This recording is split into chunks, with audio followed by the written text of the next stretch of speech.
See, I know she's going to say yes. No, okay. Weirdest thing I've done in a room. There was this guy who was like really small, like, and at the time I was like lifting weights more often, and like he wanted me to just toss him up like a baby and like rock him and throw him against the VIP couch. Really? Yeah. See, those are great adventures though. Yeah. Because I think that you take those with you for your whole life. That was my You'll be 80 and you'll be like, yeah, I remember bouncing that guy around like a baby. Yeah. I'm Thom Naylor. Hanging out with porn stars and showgirls is fucking awesome. But how much do we really know about them? Join me on the Side Piece podcast where we sit down with them and hear some of the craziest stories from inside the industry. I look forward to seeing you, and follow me on the Side Piece podcast. All right, everybody, welcome to the Side Piece podcast. My guest tonight is going to be the one and only Galaxy. Hi, how are you? Oh, I'm great. I'm doing great. How are you? Good to see you. I'm glad to finally have you here. I've waited a whole year. Mm-hmm. So when we first met, it wasn't really a meeting. It was a glance. Yeah. But I knew you existed, and we had to get you here, and we kept pressuring it, and now we finally got a date that we had. So hopefully it worked out with the cherry blossoms. Mm-hmm. First, we were going to do... Who were we going to do first for cherry blossoms? I'm not sure. I'll think of it. But it was going to be very cultural offensive if I did it. Oh, okay. And her and I were both laughing about it, but it would have been very awkward.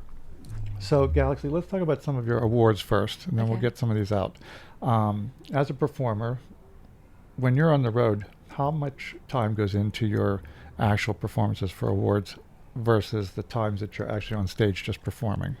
I feel like I try to take, like, for competitions, I try to take at least 3 months of show creation planning for competitions, and then I honestly use my competition shows for bookings. I just kind of dial them down usually, because usually like the full drawn out like competition setup is usually too much for most clubs. So I started like featuring after I won a competition, so like I just took my competition pieces and brought them to the clubs. Now, does it affect your income because of the positioning of them on the calendar? Not really. I only really do about maybe 2 or 3 comps a year, so I usually don't spend too much money. 2023 was a big year. You got all your awards. Yeah, I won every comp. I was going to say, you got them all. Even the Skipper Olympics. Yeah. No, the Stripper Olympics. No. Yes, sir. I thought that was a boating thing. So tell me, when you're competing, who is your fiercest competitor? Or who do you dread when they come on the stage? I love her to death, but Charzane. She's hard. Yeah. She's tough, and she does it high. So I don't know. Yeah, I've never seen someone smoke 4 joints and then get on. What are those things called? The posts? The handstand? Yeah. Yeah. I couldn't even do one sober. When she came out of my office, her eyes were like slits. Mm-hmm. I don't even know how she got down the steps. That's she was like crazy. But, now do you two have a friendship then? I would say we're friends. We don't really see each other that often. The last time I saw her is when we competed at Monroe's last year. And we hung out a decent bit then, but I respect her so much as a performer. Now, who do you think, and be careful, who do you think is probably a performer that you don't think should be in your lineup all the time that's competing? Next question. Well, I should ask you this, and the reason I'm asking is because there's all these new girls coming up that are not being trained. They're just fly-by-nights. Yes. And those of you that have been trained or have gone through, different schools of it, whether it's Lacey Rain or anyone, how do you feel about the girls that are really underperforming on stages, and then you're pitted with them for competitions and then also for bookings? That's like a loaded question. I know. I feel like, especially now that there is like a severe influx of new feature entertainers, and I think it's caused this chain reaction effect because, we had the greats like Justice and like Janine who have like really set the bar really high, and then as My little featuring- French bitch. right. Yeah. And like, yes. I love justice. And then like as we've continued, I feel like there have been other features who come into the circuit who are not really doing as well. And then you see the new girls, they think that's what the standard of what being a feature is, and it's caused this chain reaction where like it makes it seem like, oh, any girl can be a feature, when in reality a feature entertainer should be like the peak Yeah. of like performance. So Do you think the greed of it is what caused it? maybe, but I try to like tell girls that like featuring, like, you know, doing featuring, you put a lot of money into it. It is not a thing where like you're making severe profit. Yeah. You're really doing it for like the passion and creativity of it mostly. But Well, I'll yeah. probably take you sideways then on that. So I was going to get into it later, but that, when you talk about those feature schools, we're going to go right to the bad one. Okay. How did you feel when people were being duped into paying for your own performance structure, like getting to a place, sleeping in like subpar accommodations, almost like Girl Scouts, then paying for food, no room and board, but it was promised. Do you think she should still be around? Well, Try not to name her name. no, it's okay. So for me, that school that I went to is honestly what really launched my feature career. I understand other girls who have done the program did not get what they wanted out of it, but for me, I got everything that I needed out of it. I've got a lot of training. I got a lot of. Were you one of the intel. ones, the I first? was. Yeah, I was one of That's the what I first. thought. Yeah, and like I got everything I needed out of it. I got training. I got intel. A lot of like know-how about the industry and stuff. Was it perfect? No. Was a lot of money? Yes. But So what was the initial investment on your part? 6,000? yeah, and that was for 7 weeks. 7 weeks long. I was trained on pole, aerial. I got like intel on like club owners, how to talk to club owners, how to reach out to club owners, how to secure your own bookings and everything like that. And then also I had the opportunity to perform in front of a agent who then, once they saw my performance, loved it, and I got 7 bookings out of it immediately. Perfect. Yeah, so like that's what I mean. Like for me, it worked really well for me, but I understand for other people, that structure did not work well. I do know other things about this person that like are not the best, and do I think they should still be around? I don't know. Yeah, I mean, I think the turmoil that she caused, I mean, she pitted basically performers against each other. Yeah. And then on top of that, I think the honesty was lost from those of you that started and those of you that were at the end of it. Yes. Because the ones at the end, they just got fucked. Yes. Like they just got left in cities Yeah. with no money, nothing. So therein lies the problem with when that happened. A lot of the performers basically went after each other online. Yeah. Were you a part of that? No, I kept quiet. I've never made a post about any of that. I was just like, I understand everyone has their own experiences, and I'll never invalidate anyone's experience. And if that's how you truly feel, then, you know, I respect that. God, I wish I could be like that. That's a tough one. I would have burned bridges immediately.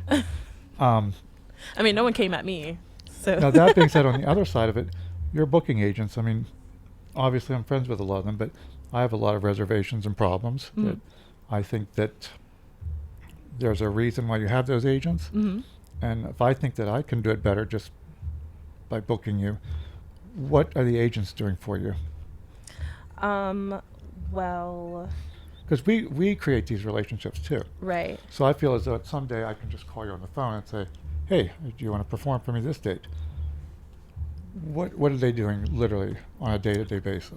Well, that I'm not sure. I know I'm hitting you with everyone. I see that. That I'm not exactly sure. I don't know exactly the logistics that go on behind closed doors when it comes to agents, but I guess like on paper, what their job is to be like the kind of like the connection between the feature and the club, instead of like kind of like a middleman type thing.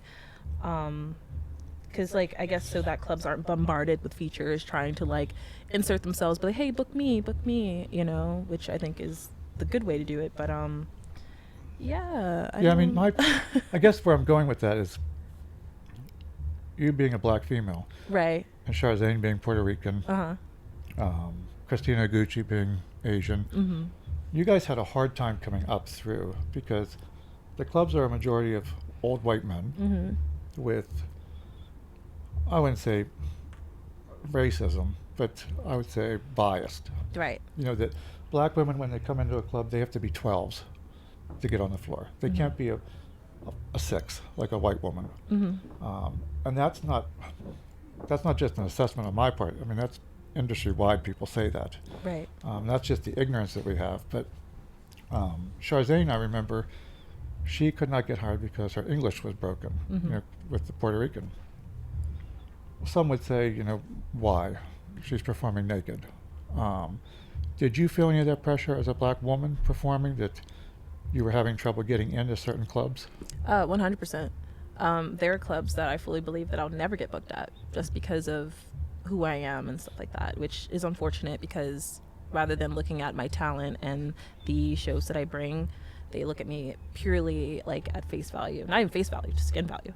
Yeah. Right. So. Well, no, I mean, I guess since I live with it at home, some people are more vocal. Do you feel as though that you need to be vocal, or do you just kind of move on? I struggle between that because sometimes I feel like I need to be a little more vocal, but also just like. Sorry, you got me drunk today. No, it's okay. I'm so dehydrated. No, the espresso martini got me. She's a day drinker. What were we talking about? Just say George is a day drinker too. Oh. And we'll just move on. No, but I always feel as though, are you heard? You know, is there enough people in your corner that when you do say something, that they hear you? Or do they just kind of pass it off and say, she'll come and go. She's just another feature. Probably the second one, because like I feel like I can only count on like one hand the amount of people who like I feel would have my back in something like that. Yeah. And most people are just kind of like they're kind of only thinking about themselves, or like, which I don't blame them, right? Because like, you know, they want to be successful, you want to do things that make you successful, but I feel like especially for me as a performer, most people, when it comes to like problems with like things like that in the industry, most people don't really, they like turn a blind eye to most of that, unfortunately. Yeah, there's a lot of questions in there. I mean, because I think that even competitiveness, when you're looking at the award ceremonies, it's all white women. Yes. That's a very hard bracket to get into. Yes. And I feel as though some of those women need to be more vocal. They're vocal about a lot of stuff, but that's one component that they leave out. There's no camaraderie in there. And I know that because even when Charzane walked out of the competition, she didn't walk out of it. She just went home. She had other stuff to do. And that's why I asked you first if that affects your money, because that was her reason for leaving. She had a booking. Now, they contorted that and said that she was mad and she left. Yeah, because she couldn't win. She's won enough awards. I don't think she gives a shit about that award. Yep. Were you present at that? No, I wasn't. I didn't see. I was present for the Starlets. I also had a booking that weekend, and I left before I could see the Showgirls. And yeah. Yeah, because she took heat online because nobody knew the true story. But let me ask you a question. What is Teasapalooza? Just because I just looked down at it. So Teasapalooza is basically one of my shows that I created in New Orleans. I have a company called the Enchante Cabaret, which is like my company that I produce all kinds of events in New Orleans, Baton Rouge, and Lafayette. And Teasapalooza is my very first production, where it's basically a big giant tease fest that goes on for about 2 hours. And it can be pretty much anything. It's a variety show. For 2 hours. Yeah. Like we have like sexy sword swallowers, we have sexy fire eaters, sexy acro, all kinds of stuff that goes on in that show. And yeah, I'm actually about to produce my 8th one later this year. So when you're producing those shows, because I heard a comment last night that I'm so glad that you did not do the traditional fire show. Oh yeah. Is that something you hear all the time? Cause no. Like, that seems to be the new attraction for every performer. What's a traditional fire show? More like the finger sticks. Oh yeah, like the fans and the finger sticks. It gets old after a while. I do those, but that's something like I like to do in my backyard. I learned fire from Phoenix Fires, actually. And she taught me how to eat and how to do the fire bubbles and everything like that. And Yeah, so, those were fun. Yeah, I feel like that pleases a crowd much more because you can make that more attractive, more sexy, rather than just holding up fire and just waving your arms in a, like, you know, a strange way. So Well, it's funny, when we got that camp fuel out, I think, Chris, I think I told you this story. Bambi Wild and I went to the Walmart when it was still downtown here. The elevator doors banged forward. Somebody had punched the guy off of the floor cleaner. oh my god. And then they were robbing the store, and Bambi was like, "Where are we?" I said, "You're in downtown D.C." Oh my gosh. And as it was all commotion, we went around the corner where the camp fuel was. An employee was standing, smoking a cigarette behind the pillar. That's how bad that store was. Oh my gosh. I'd never gone in it. That was my first experience. And the cleaning solution was all over, and people were just standing there like it was nothing. And he was still picking himself up. And Ben, we just walked over him. Oh my gosh. Yeah, she had a great experience her first day. But yeah, Wow. that's that camp fuel. Okay. So okay. I've kind of hung on to it for It nostalgic has history. sake. Yes. Yes. That's the Bambi extravaganza. So we were talking about New Orleans. Mhm. I've lived there. Mhm. A couple people a couple performers live there too. Right. What brings you to New Orleans in particular? Besides featuring, I have a lot of work out there. I also love the city. There's a lot of culture, a lot of history, and there's always something to do. Living in like nowhere, Baton Rouge sometimes gets really boring. So I went over there and just now everything's a party. Well, it's funny. I just heard that they don't have a newspaper anymore. The They Times don't? Picayune is gone. I didn't know that. At least that's what I was told. Oh, okay. And then I heard the Lanyap was gone. I don't know if you Sad. remember that. I mean, not really, but I also don't really read the newspaper, so. So the Lanyap in New Orleans was this little, I think it was a weekly publication, but that was like a little something extra. I think that's what it stands for. And that was like the Parade magazine. But if you Okay. grabbed a paper, that's all you needed. You could throw the rest of the paper away. That told you everything happening like on Magazine Street. But I was going to ask you if they still had it. Oh, I have no idea. Not to look. I would never know. George, you have a Lanyap? Should bring it back. I know. That's it. So moving forward, let's talk about you're a heterosexual woman performing Okay. in strip clubs. Mm-hmm. What is your biggest pet peeve when it comes to just being a pretty normal woman in this industry? That's something I ask all the features. Yeah, I'm like, Because you guys are different than porn stars. yeah. You get a more subtle, weird sexuality vibe from people. Mm-hmm. Porn stars, they just get straight up what it is. Right. So what do you feel is something that bothers you with clientele, with guests?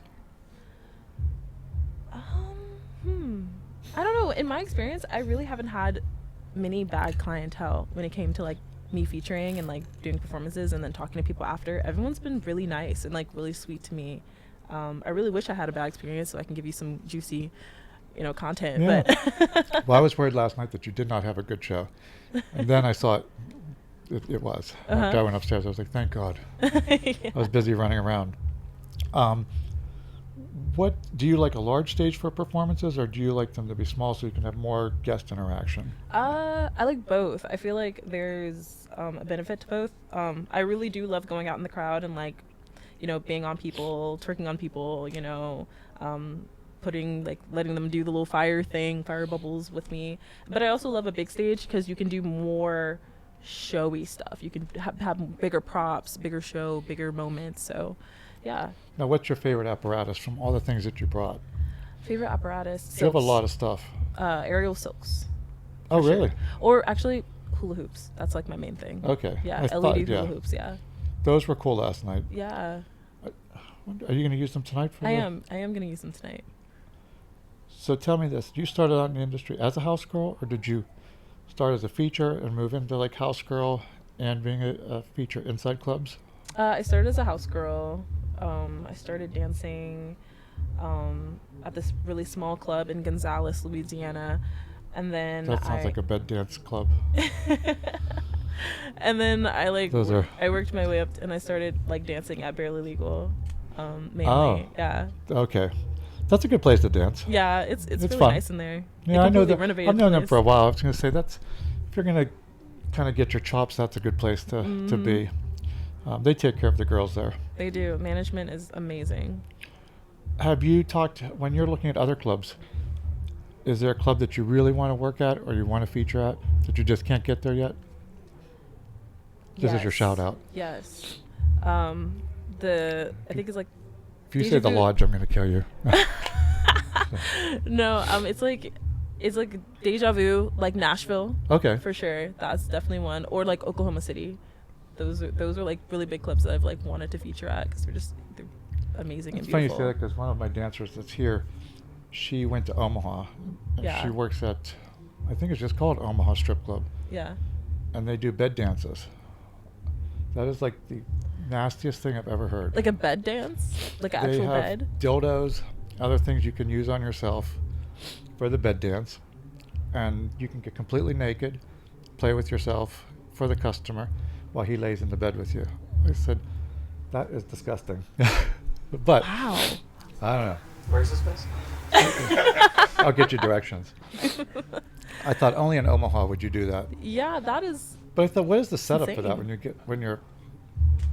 so as a woman, someone says, get up on the bed for $200 and put a dildo in you. I'd That be like, seems I need exhausting. 300. No. Yeah. No, it just sounds like that would be a terrible night all night. Yeah. I would dread that bedroom. I would just be like, oh, let me just move down the aisle. Right. But I guess I've been in this industry long enough. I thought those were a thing of the past. Mm-hmm. But I've always fantasized. Even talking to friends of mine, I like the peep shows and like having like the glass pop up Mm-hmm. and seeing weird sex acts, or not seeing sex acts, just seeing something odd. Mm-hmm. Because let's face it, they're not sexual. It's Yeah. more like you're just gonna jack off and try and hit the screen. But there's something fun about them. Right. That even if you're young and you just go in and experience it, that's where I think some of our industry is missing that kind of frivolity where we don't take it so serious. Right. And that sexuality can exist, but not with bedrooms, Yeah. not No. with bed dances. It takes all like the like. I wouldn't go there. The like build up or like the like forget the words, but you know what I mean. Like. Galaxy and I are going to take a trip to Omaha. I'm going to get a bed dance with you. We'll just lay there. It'll be ultimately creepy. But yeah, supposedly they have like a dildo selection. Like they can choose. Yeah. Like the customers And choose. I would or the imagine girls the choose? customer would be like, yeah, get the big one and the weirdest one. You Let's try put to it in make there." this place sound bad, but you keep making it sound better and better every time you talk. Well, I keep visualizing it because, I've been to friends' houses and they have dildo collections laying around or Oh in my the tub. gosh. And you have to navigate around them. So I always figure, like, which one would I choose? But do the girls choose or do the No, customers? The customer. customers choose them. Yeah. So that's all I would say customers, knowing men, they're going to find the freakiest one or the Oh biggest my one just to God. torture you. I'm sure they're not picking up the smallest one. Like, here, put this little one in. I just want to see that one go. But I am interested to see it firsthand. Oh my god. It's kind of scary, actually. I don't know. It's interesting. Like picking a little alien dildo. But here's the thing: the girl that does it, she's beautiful. She works for me. She comes back every so often. She loves doing the bedroom dance because she likes masturbating in front of people. Who knew? Okay. Yeah. If it works for her, hell yeah. Who knows? That might be my second career. So you were a cam girl. That's where I was going to go. Mm-hmm. When you were a cam girl, what did you do? Did you perform sex acts, or was it just? I did. Mainly, I had like the little Lush like vibrating toy, and like you could connect it to the streaming service, and when people pay money. You're talking to a crowd that knows this stuff. You should ask some of these guys about this. And you can like connect it, and like if they send money, it like vibrates for a certain amount of time, depending on like how much Oh, money. really? They It's send. that involved? Yes. Yeah. Like a chatterbait type of thing? Yeah. Oh, they do don't it get on- me started on They that. do it on Chatterbait. I did it mainly on StreamMate, so it was like it was interesting for sure. It worked. People loved it. That's like the idea, like, pretty much, right? We could talk about the fuck machine then, because you can use it remotely. Maybe that's a. What? Yeah. See? Come on. It's audience participation type. I borrowed it for a little bit, and I was tired of the sound in the house. I was like, okay. Thought I was in a garage. Oh my Somebody was God. getting their tires fixed. But it was interesting, and I kept trying to figure it out. And then George was telling us how it worked remotely, and I could not figure it out. I said, it's just enough on-hand present. I don't need to sit somewhere and work my husband over with a remote control. But yeah. Oh, So have you wow. used a fuck machine? No, I can't say I have. No. All right, I'm going to introduce you to two people that will show you one. Just kidding. No, you know, all those things I have found, and I'll pick your brain. I thought for a long time that I was very sexually advanced. Mhm. And I thought that I'd seen a lot of things, done a lot of things, didn't do a lot of things. That when I married my husband, and he was in his 20s, I was relearning a whole sexual lifestyle Wow. with all different like gadgets. And then some of the guys that are in this background here, they also reawakened that. So I had like almost like probably at 49 years old, I had like an awakening of like, oh, maybe I will use those, or maybe I won't.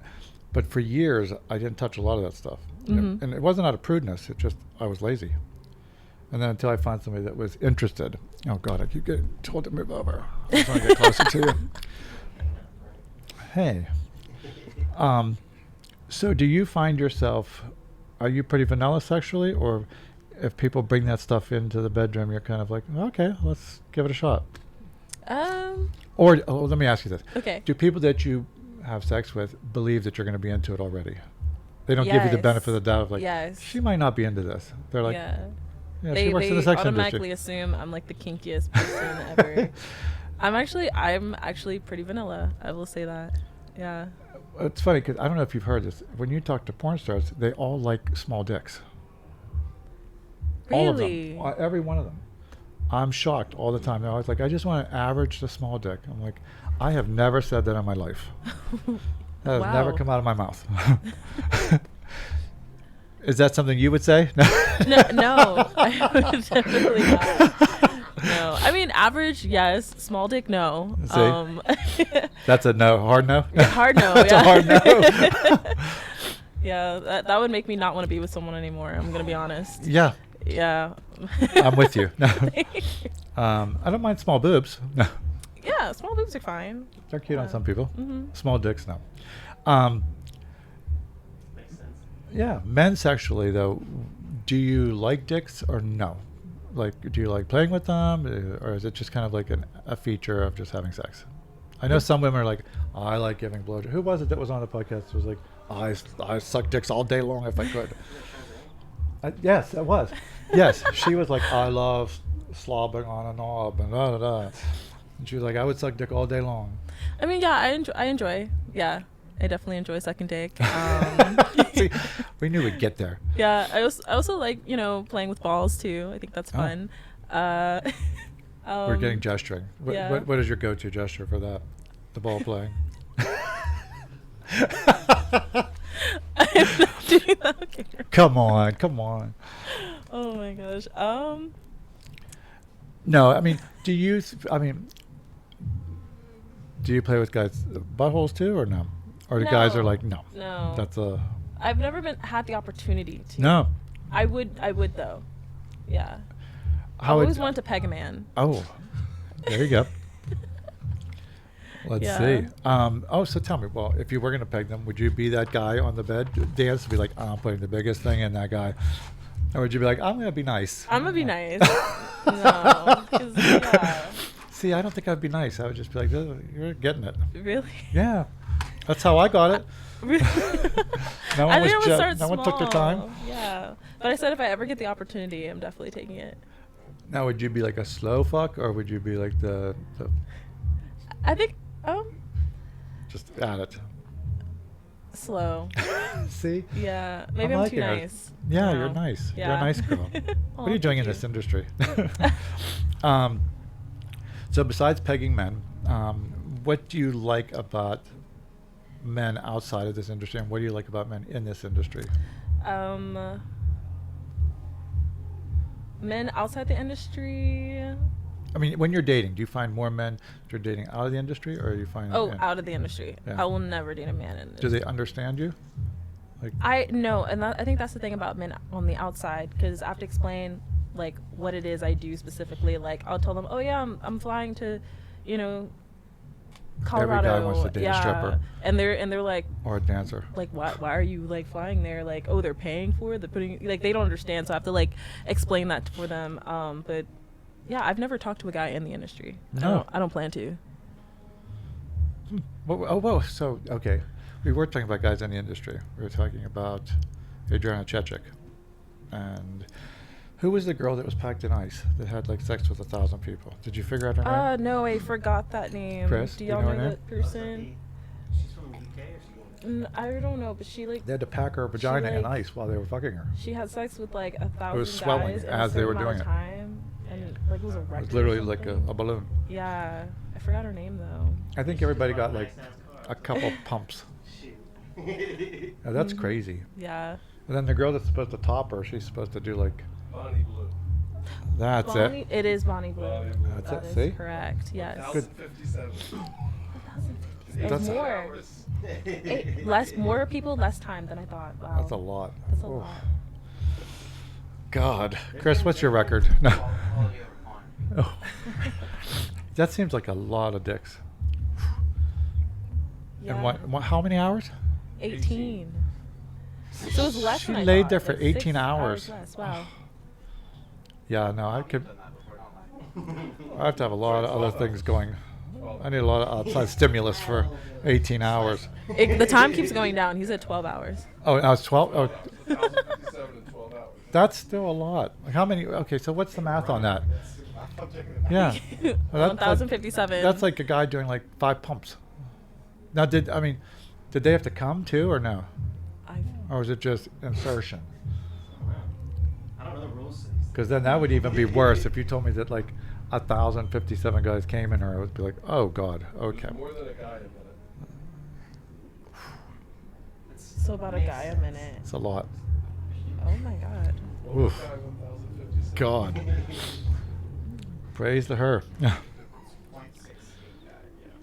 I um, feel like there's someone that just had to have been like. well, that's even like going back to like that 2 girls, 1 cup, and then it was like 3 girls in a bucket, like 4 girls in a tub. It was like, Jesus Christ, like, okay, that's enough. But do you remember when, this is going back, when you and I first started, we had, Slut Woman. What the hell is her real Maddie O'Reilly. Oh, yeah. So when I first met her years ago, this is a cum story, so just get ready. Okay. We had her on Pittsburgh radio, and it was broadcasting live. We didn't even have a delay. And she was sitting in the back, and one of the Pittsburgh Penguins was there, and he said, what's the craziest sex act you had ever done? And she was like, I flew to a foreign country because we couldn't film it in America. And as she's showing the video, the Penguin and this other broadcaster, he says, are they doing cocaine on the table? And she's like, no, they're snorting cum off the table. She was scooping it. Oh, this is just the beginning. And so the radio show got worried because they were like, are they doing cocaine on live TV, like right now? She's like, no, it's cum. And I'm sitting in the background going, oh God, this is just going to spiral to somewhere else. And here, knowing her, she has a glass top table and she gets down on the floor, and I'm trying to remember this as best as I could. I think it was 3 guys came, and she literally held her head back and held her eyes open, and they came in her eyes, and it was like 2 little swimming pools of cum. And I was watching it, I was like, oh my God, like I cannot believe that would burn so bad. I just get splashed with it, and I'm like freaking out. Oh my God. Having a full swimming pool of it. Whoa. And that was whatever he was. Where are you going with it? No, but I was talking about like just weird sex acts with people. Yeah. How far would you go for entertainment? I'm just teasing. No, I just go back to that all the time, and I think that's so extreme. And I think some That's people crazy. believe that in this industry, that's how you stay in the industry. Mm-hmm. Some people believe, you have to get strings and get your tits to be gigantic watermelons. Mhm. Where do you see yourself? When do you think it's the end? And will you call it? Will you just say, okay, I'm done. That's enough.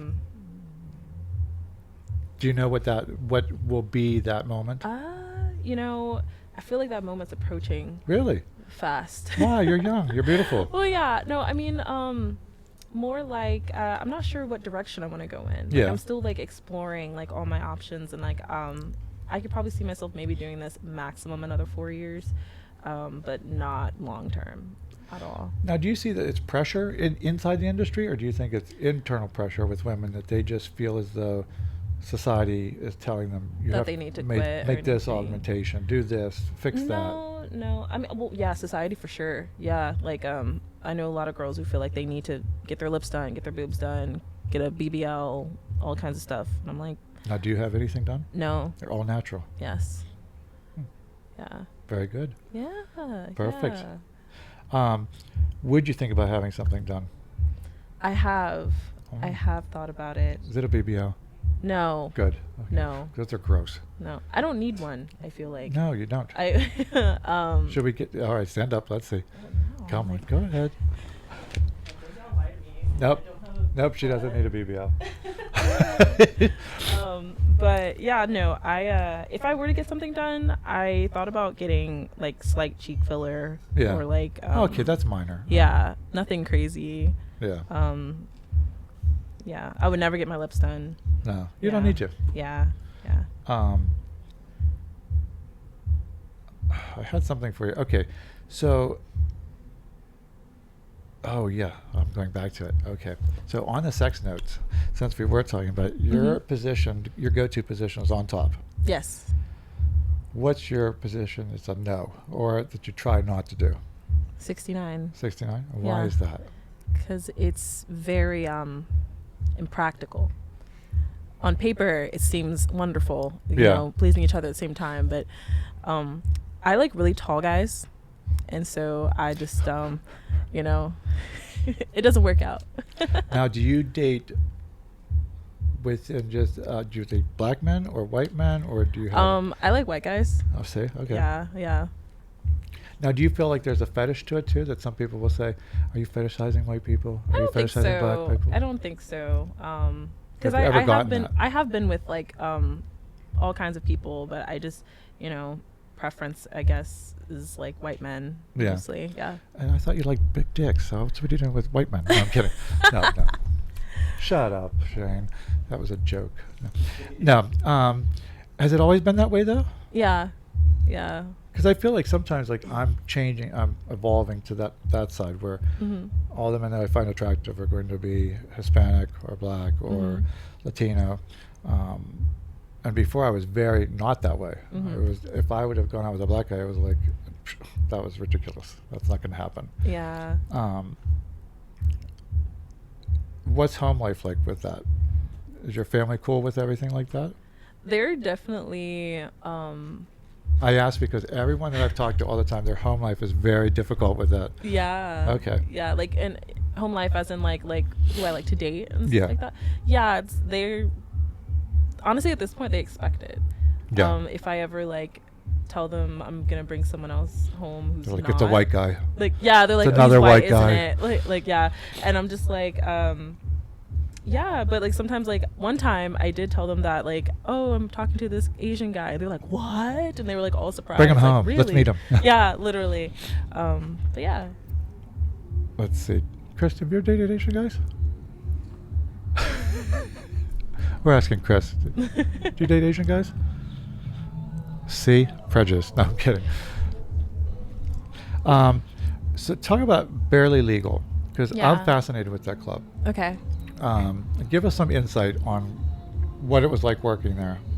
Yeah, so I started working there in the middle of 2021. Okay. And The club is just honestly really pretty, very beautiful. All the girls there do pole. Yeah. That is like a requirement. They love girls who know how to entertain a stage.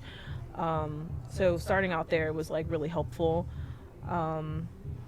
The room, oh yeah, dances. I don't know if this is like a hustler or deja vu thing all over the country, but our lap dances, like we have like these like vending machine type things. Oh, I know those well. Yeah. Don't start. No. I know he's going to want Like to hear a they story. give us these little key fobs that are linked to our names and stuff, and like we literally like feed money into this machine. Oh to, like, yeah, I do fed our a lot in dance. there once. Yeah, which is really cool and very interesting. First starting out, it's like, wow, so innovative. Oh my gosh, but honestly, it's a pain in the ass. That was an interesting system. It is. I was lost in the moment in that little cubicle. Yeah. I had picked up, well, I don't know if you'd call it a prostitute. He was a dancer. Yeah. And a friend of mine picked up another guy.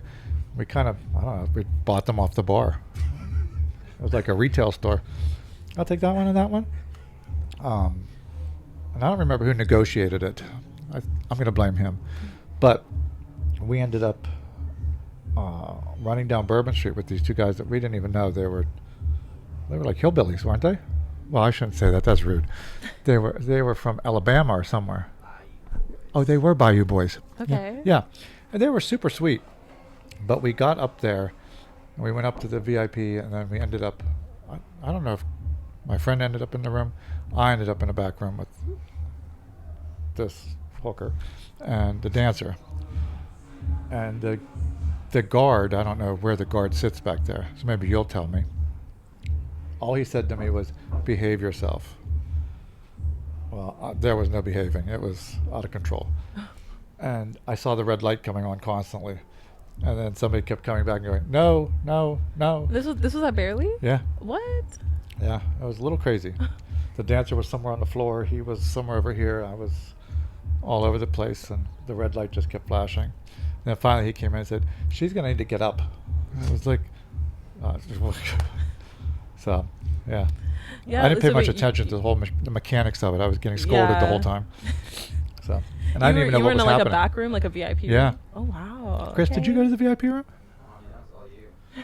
That was you and your friend. Eesh, that was a lot. Mm-hmm. But the dancer was fun. She had Yeah. a great time. And then what did we do with them? Did we leave them? Yeah, I can't remember. That was my barely legal experience. Are we allowed to talk about this on the podcast? Yeah. What are they going to say? Well, first, after we asked them how much it would cost to get them to step out of the bar. Yes, that was it. Back to the condo, dipped in the pool, left. Oh, yes. See, I'm forgetting some things. Ooh. My highlight was the back room. Not the pool. We were in the private room.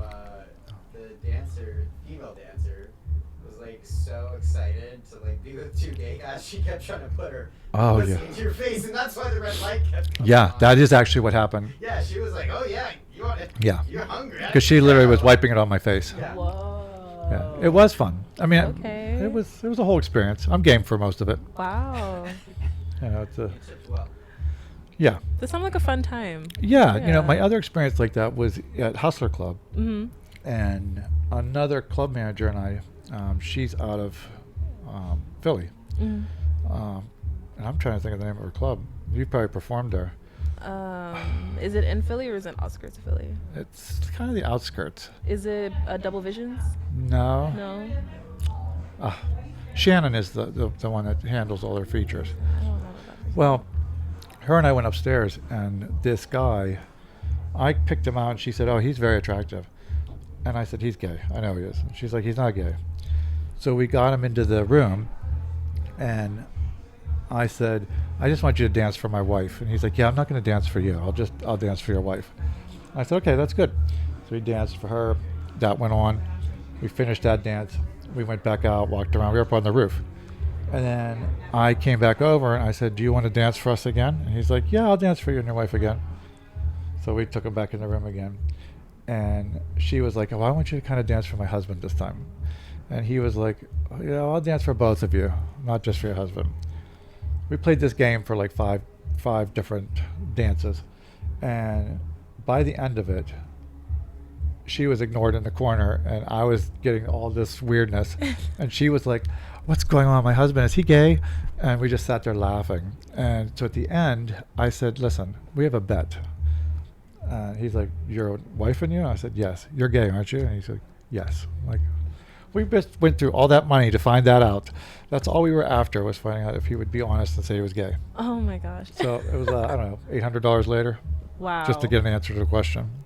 I had to prove it to her, so it cost me $800. Oh my gosh. Prove he was queer. Your other thing, sucking toes. Tell me about that. Wait, did you mean was I sucking toes? Yeah. Oh, I thought Have meant you ever someone- had to? In a room? See, I know she's gonna say yes. No, Come on. okay. Weirdest thing I've done in a room. There was this guy who was like really small, like, and at the time when I was like lifting weights more often, and like he wanted me to just toss him up like a baby and like rock him and throw him against the I love like, it. the VIP couch. Really? Yeah.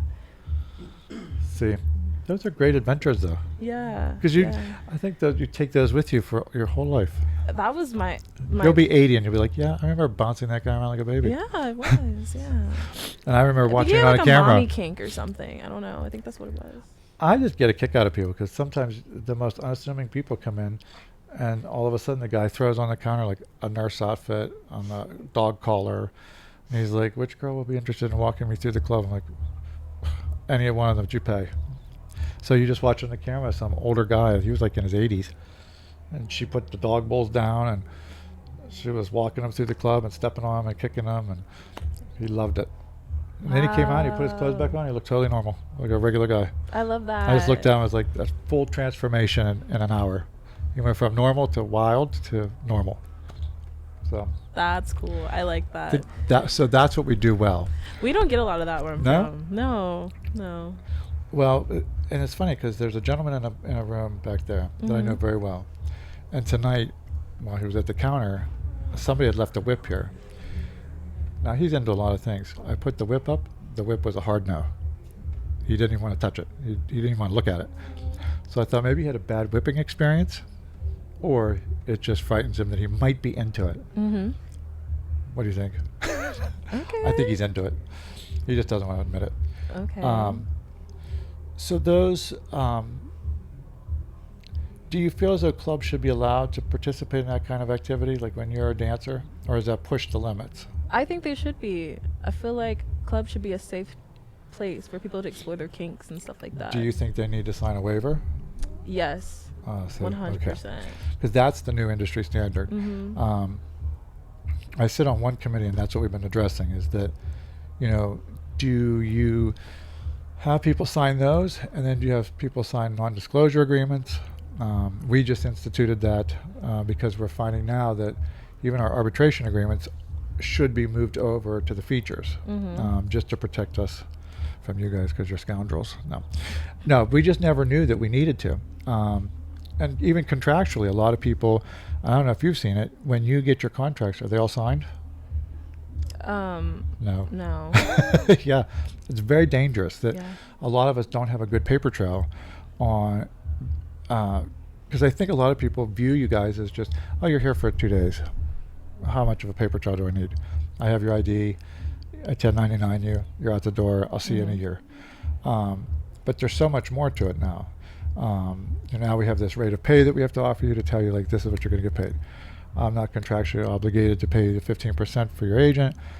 Now I have to have insurance for you on the stage. Do you think it's overwhelming, or do you think there's a way that we can claw that back a little and just Like have you guys having all the things that you have to do Yeah. for this? I think it's all very necessary because so many things can happen. Have you seen know. anybody abuse that system, like somebody get hurt at a club? Yeah, see? Okay. Yeah, I've seen some people who claim that they're certified in fire and then like they set the stage on fire. you Yes, know, that and then goes back to our original. Yeah. So, yeah, not Yeah. trained. Right. and I it's love just- fire. Give me a stick. Right, and I'm just like, no, yeah, and that could put you at risk, them at risk, and possibly your patrons at risk as well. So I think all that stuff is necessary. Yeah, people don't view it as a dangerous activity, but it is. and I will say something about fire.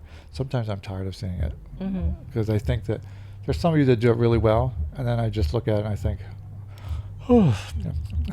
But what's your next thing that you're going to attempt as a feature, as far as an element of your show? Or do you have a surprise? I do have a surprise. Should we wait for the surprise? Yes. All right. Yeah. Shane will film it tonight. Unfortunately, it does involve fire. Oh, it does? But it's Fuck cool. it, I'm not I watching promise it. it's I cool. don't care. It doesn't interest me. So what title do you not have that you want? EDI Showgirl Champion. Yeah. Now, do you think... Or first runner-up. Now, we're going to go back to that race issue. Do you think you're going to get in that? I believe so. I believe so. Do. I feel like especially EDI is definitely one of those comps that I feel is just very honest, very... Yeah.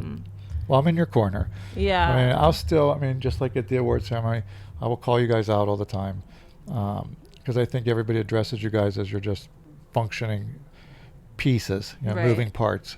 And for those of us that use you guys as features, we tap into your social media, and hopefully you do that too. That, you're looking at everything that he's doing, that we're doing. Yeah. The video usage, that we give you afterwards.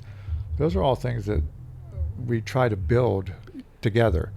Because we look back, and like Shane and I will track our numbers and see how aggressive you're going to be after you leave us. Because I don't believe your value is here today.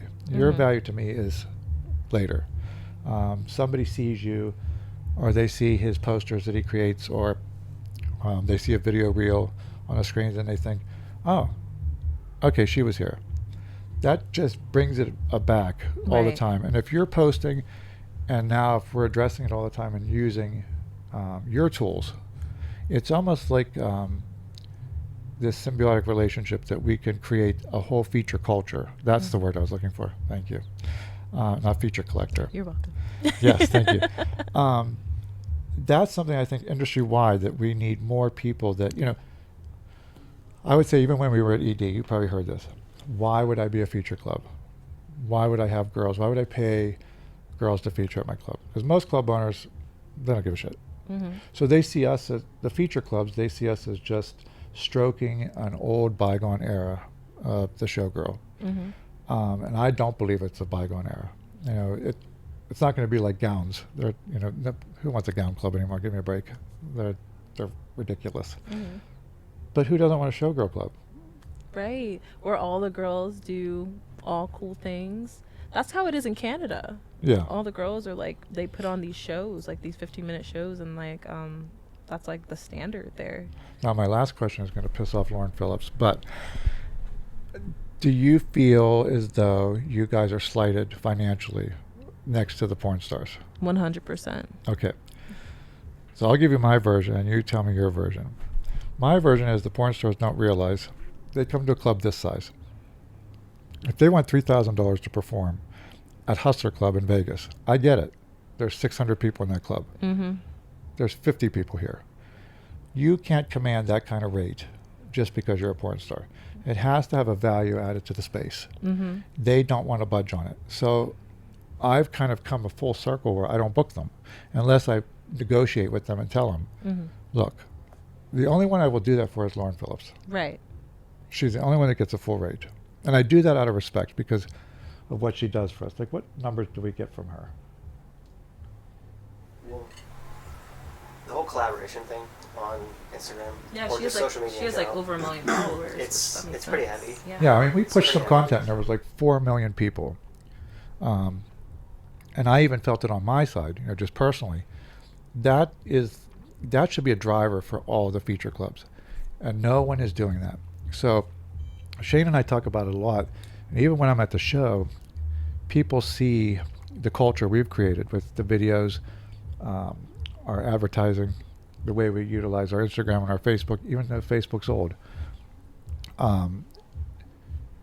I think that is still important. And I hope that you guys continue to do this. because I know it's daunting, and you think, I've got costumes, I've got this, that. Porn stars, they just get a G-string, and there we go. Right. You've got like a $600 costume that you got to throw on, and you got to have 2 of them. Right. And people are still doubting your performance. So, to me, I always say the showgirl is still my most important feature. And we'll continue to go down that line, even though some clubs, we used to book twice a month. I book once a month now. I'll go back to 2, and you'll be back. Well, thank but you. I would hope that you, as a feature entertainer, before you leave the industry, that you find a way to cultivate that kind of spirit, that people, when they see you, they know that it's important to these clubs to do it. I can't do it. You're the one getting naked on the stage. I definitely have in Baton Rouge. I definitely got 2 clubs to do feature shows. Yeah, which is honestly something that that's a thing. They haven't done it, or they used to do it, and it was a long time, like, since then. And then they let me do one on Halloween, St. Patrick's, Christmas, all kinds of stuff, and it's been awesome. Well, and that was the last thing when we were talking. That's when Brett was on the phone with me, and I said, "Do you want to say something?" And Brett said, "I don't know her, but she's fantastic." Oh. She's one of those women that she's going to stand behind all of you, even though she's a porn performer. Not really anymore. That's past. But she's one of those industry women that will have your backs. Mm-hmm. So there are some women that won't. So just stick with them. Yes. Hopefully you're not bailing out soon. We'll see you much. Oh, not that 3, soon. 4 more years. 3 or 4 more years. See you many wig changes. I liked it last night. It looked good in the lights. Thank you. Perfect. All right. Well, it's been a pleasure having you on tonight. Yes, thank you so much. I for look having forward to me. your shows tonight. Thank you. And the guys, I think you're going to stay for our shows, aren't you? Chris looks like he's really engaged. Yeah. You didn't even ask me any dirty questions. Sorry. No. Take me to